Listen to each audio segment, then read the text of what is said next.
Leitura do livro Paixão por Sua Presença, uma vida de intimidade com Deus, autor John Bevere, capítulo 9. Com quem Deus habita. O poder do reino está na dupla temor do Senhor e humildade.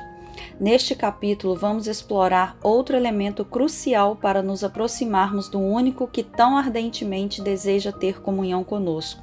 Nosso versículo base nos diz: aproximem-se de Deus e Ele se aproximará de vocês. Ainda assim, vamos examinar o que lemos antes e depois desse maravilhoso convite. Mas Ele nos concede graça maior, por isso diz a Escritura: Deus se opõe aos orgulhosos, mas concede graça aos humildes. Aproximem-se de Deus, e Ele se aproximará de vocês. Humilhem-se diante do Senhor, e Ele os exaltará. Tiago 4, de 6 a 10. O firme desejo do Senhor está entre duas exortações de humildade, e por uma boa razão, já que Ele diz: pois assim diz o alto e sublime, que vive para sempre e cujo nome é santo. Habito no lugar alto e santo, mas habito também com o contrito e humilde de espírito, para dar novo ânimo ao espírito do humilde. Isaías 57, verso 15. Tiago diz que se nos humilharmos na presença de Deus, então Ele nos exaltará. Onde? Deus nos diz por meio do profeta Isaías: no alto e santo lugar. Ele procura por pessoas para habitar, não visitar.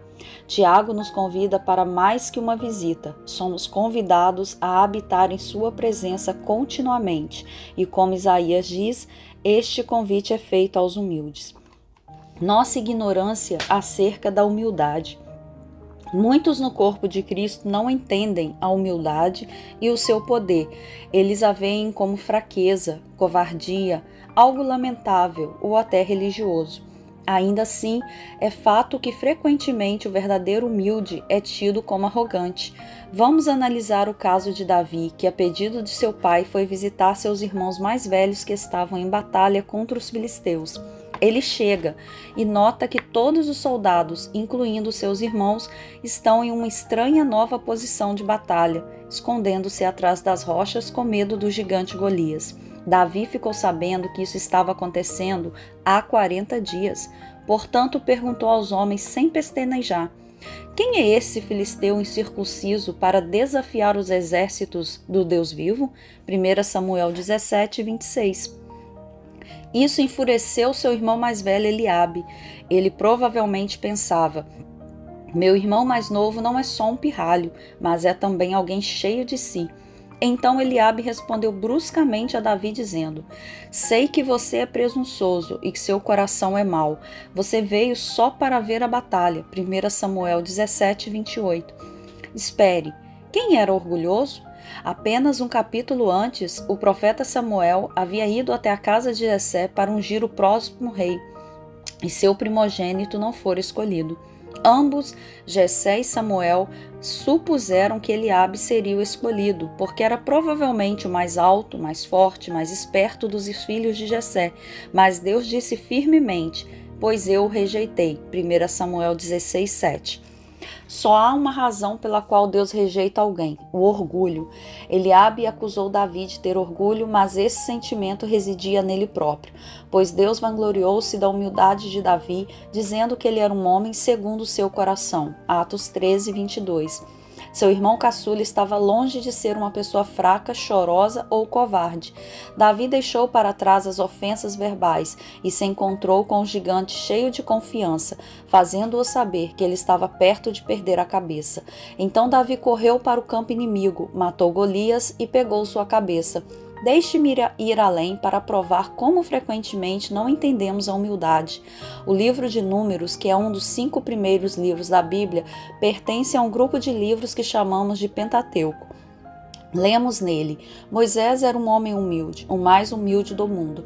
Números 12, verso 3. Uau! Que declaração! Se fôssemos honestos, admitiríamos que amaríamos se isso fosse dito a nosso respeito, mas não nos atrevemos a dizê-lo. Por quê? Somente uma pessoa arrogante diria isso a seu próprio respeito. Mas quem escreveu o livro de Números? A resposta: Moisés. Uau! Nunca consideraríamos humilde alguém que se dissesse humilde, muito menos o mais humilde da terra. Você pode imaginar um ministro em pé diante de uma conferência cristã dizendo: atenção todos vocês, sou humilde, quero falar sobre isso. Ele seria desdenhado e as pessoas ririam dele e o chamariam de herege.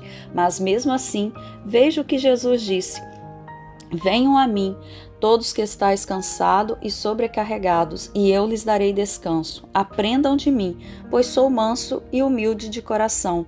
Vocês encontrarão descanso para suas almas. Mateus 11, 28 e 29. Então, na essência, perdemos de vista o verdadeiro sentido da humildade, porque pensamos que ela significa nunca falar de nós mesmos e viver como vermos sem valor, mas isso está muito longe da verdade. Definição de humildade. A humildade tem 3 aspectos. Primeiro, nossa obediência a Deus. Segundo, nossa completa dependência dele. E terceiro, nossa visão de nós mesmos.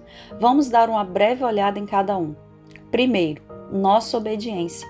Imediatamente após escrever sobre humildade, Tiago prossegue dizendo: portanto, submetam-se a Deus. Tiago 4, verso 7.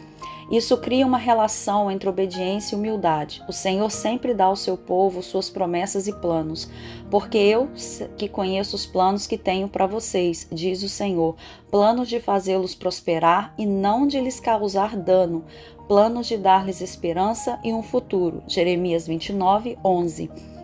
Essas promessas são a sua vontade e pintam dentro de nós um quadro profético do lugar para onde estamos indo. Desejamos ardentemente ver todas elas se cumprirem, porque é Ele que coloca em nossos corações esses desejos. Salmos 37, verso 4. Em nossos corações vislumbramos onde Ele está nos levando, e o nosso entendimento determina um caminho lógico a ser seguido. No entanto, com frequência, Ele nos levará em direções que parecem ser completamente opostas à lógica. A verdadeira humildade reconhece a sabedoria e as diretrizes de Deus muito acima da nossa, e escolhe obedecer mesmo quando não entendemos. Provérbios 3:5 diz: confie no Senhor de todo o seu coração e não se apoie em seu próprio entendimento. Abraão esperou anos para ver a promessa de Isaque se cumprir, e enquanto o tempo passava, deveria haver uma série de acontecimentos lógicos em seu casamento que geraria filhos. Abraão poderia assim começar a vislumbrar a promessa de ser pai de numerosas nações. Mas então, Deus muda tudo, quando em uma noite ele diz a Abraão para viajar 3 dias e depois sacrificar Isaque. Isso não fazia sentido. Você pode imaginar a dificuldade dele em obedecer? Essa era uma ordem dolorosa e não fazia sentido algum dentro da promessa. Ainda assim, a humildade de Abraão o fez decidir obedecer, mesmo sem entender. A Bíblia contém muitos exemplos de momentos nos quais Deus instrui ou permite que ocorram situações que pareçam se opor ao que Ele nos mostrou. Ainda assim, através da obediência, veremos sua promessa cumprida de uma maneira que vai além do nosso entendimento. Nossa completa dependência de Deus. Segundo, humildade pode ser definida como nossa completa e absoluta dependência de Deus. Davi parecia arrogante, mas sabia que sua capacidade vinha de Deus. Em suas palavras, o Senhor que me livrou das garras do leão e das garras do urso, me livrará das mãos desse filisteu. 1 Samuel 17, 37. Seus irmãos confiavam em suas próprias capacidades, porque quando se comparavam a Davi, eram mais velhos e mais fortes. Já a força de Davi estava em sua fé e obediência. Notamos isso em Caleb e Josué. Eles eram 2 dos 12 líderes escolhidos para irem espiar a terra prometida. Depois de 40 dias, os 12 retornaram a Moisés e ao povo com um relatório a respeito do território. 10 deles disseram: entramos na terra a qual você nos enviou, onde há leite e mel com fartura. Aqui estão alguns frutos dela, mas o povo que lá vive é poderoso. As cidades são fortificadas e muito grandes. Também vimos descendentes de Enoque, números 13, 27 e 28. Depois que esses homens falaram, a congregação ficou em alvoroço. Caleb então aquietou o povo. Com firme confiança exortou: Eia, Subamos e possuamos a terra, ele disse. Subamos e tomemos posse da terra, é certo que venceremos. Verso 30. Os outros líderes rapidamente se opuseram. Não podemos atacar aquele povo, é mais forte do que nós. Verso 31. A Bíblia então nos diz: mas a comunidade toda falou em apedrejá-los, a Calebe e Josué. Números 14 e 10. Aos olhos do povo e dos outros líderes, Calebe e Josué estavam muito confiantes e se iludindo. Os líderes que disseram que eles não poderiam herdar a terra eram realistas, avaliaram a situação e sabiam que era totalmente impossível a eles, como antigos escravos, invadir semelhante nação poderosa e fortificada. Afinal, eles estavam simplesmente protegendo suas esposas e filhos. Números 14 e 3. Esses líderes pareciam ser humildes, preocupados com a nação, que incluía idosos e pessoas fracas. Calebe e Josué pareciam presunçosos, a ponto de não considerar o bem-estar dos desamparados. Entretanto, escute de onde vinha a confiança deles. Somente não sejam rebeldes contra o Senhor e não tenham medo do povo da terra, porque nós os devoraremos como se fossem pão. A proteção deles se foi, mas o Senhor está conosco. Não tenham medo deles. Números 14 e 9. A total dependência de Josué e Calebe estavam na capacidade de Deus, não na sua própria. Eles sabiam que era a vontade dele que entrassem naquela terra para conquistá-la. Eles poderiam até mesmo parecer iludidos, enquanto os outros líderes eram vistos como realistas, mas foi Deus quem separou os humildes dos soberbos. Humildade ou completa dependência da graça de Deus é exemplificada na vida de Paulo. Veja o que ele diz a seu respeito. Não que possamos reivindicar qualquer coisa com base em nossos próprios méritos, mas a nossa capacidade vem de Deus. 2 Coríntios 3, 5. E novamente, portanto eu me gloriarei ainda mais alegremente em minhas fraquezas, para que o poder de Cristo repouse em mim. Por isso, por amor de Cristo, regozijo-me nas fraquezas, nos insultos, nas necessidades, nas perseguições, nas angústias, pois quando sou fraco é que sou forte. 2 Coríntios 12, de 9 a 10. Isso era progressivo na vida de Paulo. Quanto mais ele vivia, mais dependente da graça de Deus ele se tornava e menos confiava em suas próprias forças, talentos ou capacidades. Quanto mais ele se esvaziava de si mesmo em submissão a Cristo, mais audacioso e forte ele se tornava em sua decisão de glorificar a Cristo. Como nos vemos? Isso nos leva ao terceiro aspecto da humildade, a maneira como nos vemos. Quando foi salvo, Paulo primeiramente se humilhou, renunciando a todos os seus feitos e ao status que conseguira antes de conhecer Jesus.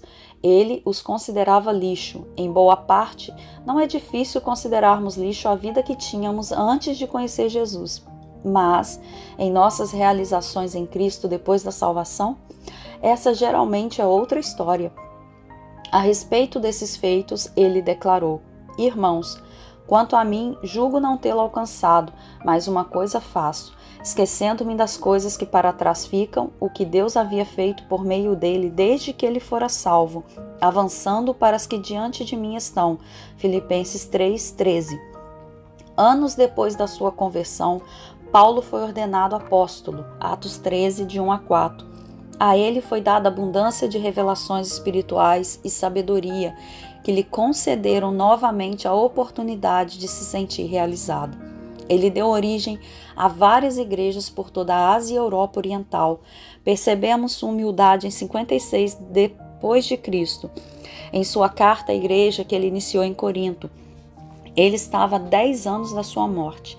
Era um experiente veterano a serviço de Jesus. Ainda assim, escute suas palavras: pois sou o menor dos apóstolos e nem sequer mereço ser chamado apóstolo, porque persegui a igreja de Deus. 1 Coríntios 15, 9. Você consegue perceber humildade nessas palavras? Quero salientar que não se trata de uma falsa humildade, aquela que sabe como usar palavras politicamente corretas para parecer humilde, mas não vem do coração ou da mente. Ou seja, algo enganoso e falso. Porém, escrevendo a Bíblia sob a inspiração do Espírito Santo, não se pode mentir. Não lhe seria permitido escrever semelhante declaração se ele realmente não se sentisse dessa forma. Então, se Paulo disse que era o menor dos apóstolos, não era um jargão politicamente correto, e sim verdadeira humildade. No entanto, veja a próxima declaração de Paulo: trabalhei muito mais do que todos eles, todavia não eu, mas a graça de Deus comigo. 1 Coríntios 15, 10. Quem são todos eles? A resposta é todos os apóstolos. Espere, Paulo está se gabando? Parece que está falando o inverso. Como pode dizer que ele é o menor dos apóstolos e depois dizer, eu fiz mais do que todos eles? À primeira vista soa arrogante, como se o que ele dissesse primeiro não fosse verdade, mas não é o caso. Essa afirmação precede outra declaração da dependência de Paulo. Todavia não eu, mas a graça de Deus comigo. 1 Coríntios 15, 10. Ele prosseguiu dizendo ser o menor, com o reconhecimento de que tudo o que tinha feito foi somente pela graça de Deus. Ele era capaz de se separar de todas as realizações. Estava inteiramente consciente de que tudo o que alcançou veio da capacitação de Deus por intermédio dele. A própria descrição de Paulo como o menor de todos os apóstolos é difícil de engolir, tanto nos seus dias como durante toda a história da igreja. Ele tem sido estimado como um dos maiores apóstolos. Observe agora o que Paulo disse aos que vivem em Éfeso 7 anos depois, em 63 depois de Cristo, 3 ou 4 anos após sua partida. Nesses 7 anos, desde a carta aos Coríntios, ele realizou mais do que em qualquer período de sua vida.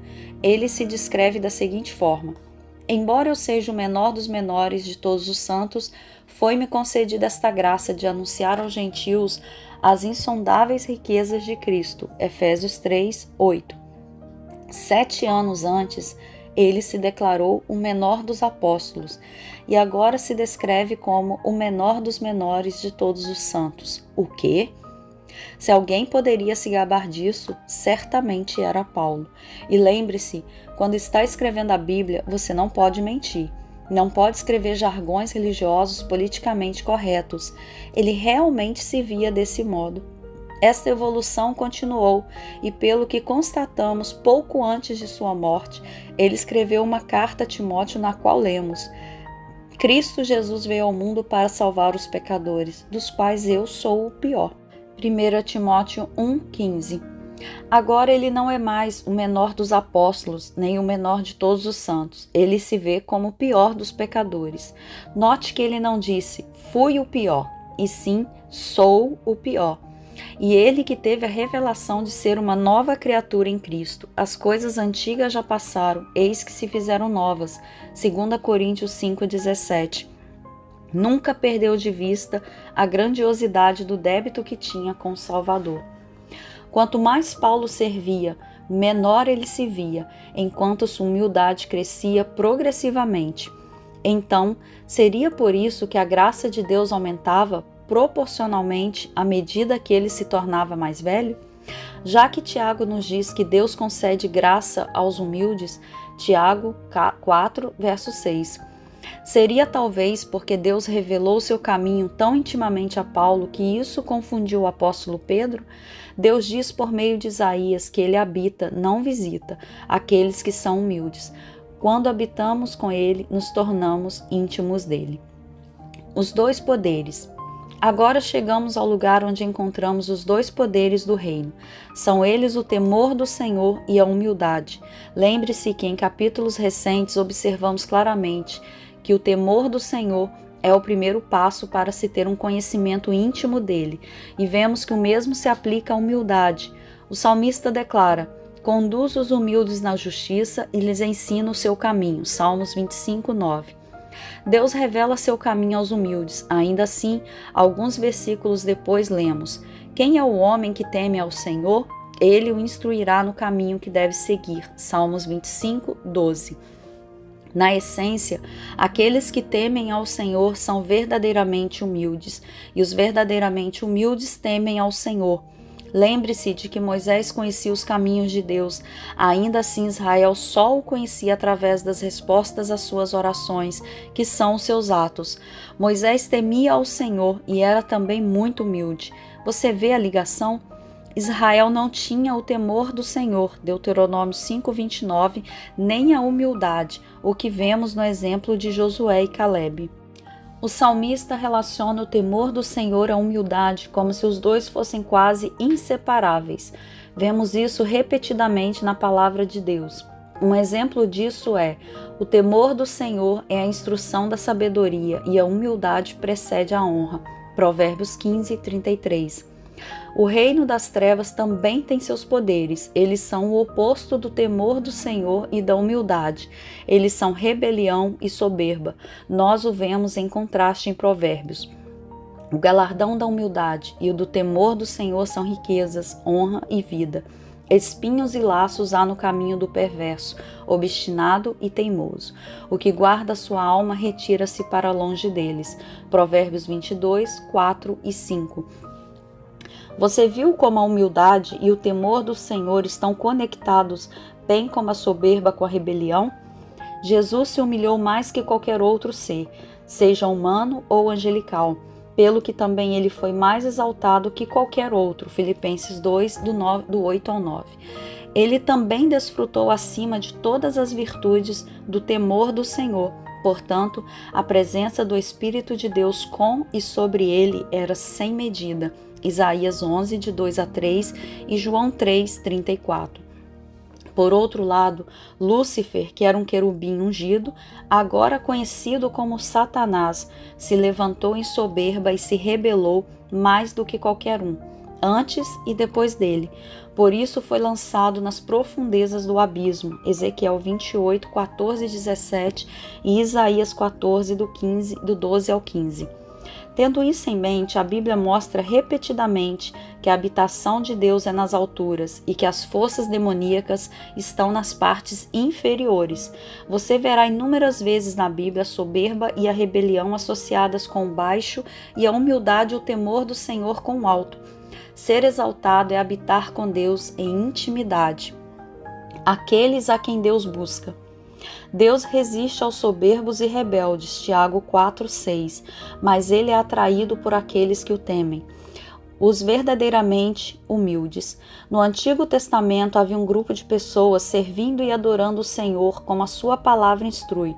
Eles traziam sacrifícios de cordeiros e de bois, queimando incenso no santo lugar e trazendo ofertas de cereais. Ainda assim, Deus diz que aos seus olhos os sacrifícios deles eram como o assassinato de um homem. Suas ofertas eram como se lhes oferecessem sangue de porco, e seus incensos, que é um tipo de oração e louvor, eram como louvar a um ídolo. Ele depois lhes disse o motivo. Pois eu chamei e ninguém respondeu. Falei e ninguém deu ouvidos. Fizeram o mal diante de mim e escolheram o que me desagrada. Isaías 66, 4. Em que ele não tem prazer? Sacrifícios que não são acompanhados de obediência. 1 Samuel 15, 22. Em outras palavras, qualquer forma de adoração sem a presença do temor do Senhor. O Senhor se levantou contra esses adoradores severamente. Eles ficaram sem chão. Você consegue imaginar o choque dessas pessoas? Eles achavam que estavam servindo e agradando ao Senhor e descobriram que ele estava sendo repugnado pela sua adoração. No entanto, em favor do seu povo, o Senhor nunca arranca pela raiz onde ele não pretende plantar. Ele nunca derruba onde não pretende construir. Ele então os encorajou dizendo que o atrai. A este eu estimo, ao humilde e contrito de espírito, que treme diante da minha palavra. Isaías 66, 2. A palavra hebraica para estimar é nabat, definida pelo dicionário Strong como olhar atentamente, considerar com prazer, favor ou cuidado. Então, na essência, Deus está dizendo, a pessoa que considero com prazer e favor, na qual presto bastante atenção. Para simplificar, ele está dizendo, estou atrás desta pessoa, é ela quem estou buscando. Tommy Tenney, um professor e autor contemporâneo, tem o que considero ser um dos maiores títulos de livros da nossa geração, Os Caçadores de Deus. O livro descreve perfeitamente os corações daqueles que amam a Deus. Uma coisa é buscar Deus, e uma totalmente diferente é Ele buscar você. É isso exatamente o que Deus está dizendo aqui. Reflita sobre Davi. Deus instruiu o maior profeta de Israel, Samuel, a ir à casa de Jessé. Mesmo com os protestos de Samuel, que temia a ira de Saul, Deus insistiu em sua ida, porque ele estava atrás de um dos filhos de Jessé. O profeta passa por todos os 7 filhos mais velhos e, finalmente, em poucas palavras, o Senhor diz: Não, Samuel, não são esses rapazes mais velhos, mas aquele pequeno menino ruivo que está apacentando as ovelhas. É aquele que eu estou buscando. Por que Deus estava buscando por Davi em vez de seus irmãos mais velhos ou outros homens de Israel? A resposta está no versículo anterior. Ele favorece e está atrás daqueles que são humildes, que têm um espírito contrito e tremem diante da sua palavra. Os de espírito contrito são os que se arrependem rapidamente por causa do seu compromisso em se submeter à autoridade divina. Outra tradução registra deste modo: Eu tenho prazer naqueles que são humildes e arrependidos, que me temem e me obedecem. Um espírito arrependido é outra forma verdadeira de humildade e temor do Senhor. Então, na essência, ele está nos dizendo que busca aquele que é humilde e o teme, aquele que anda na virtude dos 2 poderes do reino. É por isso que nos é dito: Ele zomba dos zombadores, mas concede graça aos humildes. Provérbios 3, 34. E novamente, como é grande a tua bondade, que reservaste para aqueles que te temem. No abrigo da tua presença os escondes. Salmos 31, 19 e 20.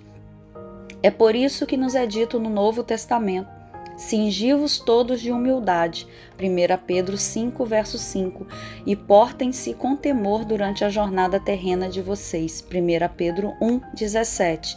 Com essas palavras, Deus, o Espírito Santo, está nos exortando por meio de Pedro, para que entremos em uma doce comunhão com Ele, que é a paixão do seu coração para nós como filhos queridos. A escolha é nossa. Deus já preparou o caminho para andarmos com Ele e nos deu graça para fazê-lo. Que Deus e Pai maravilhoso servimos. Agora depende de nós escutarmos e prestarmos atenção ao seu chamado para a sua câmara interior, onde Ele se manifesta. Nos próximos capítulos discutiremos como Ele realmente faz isso.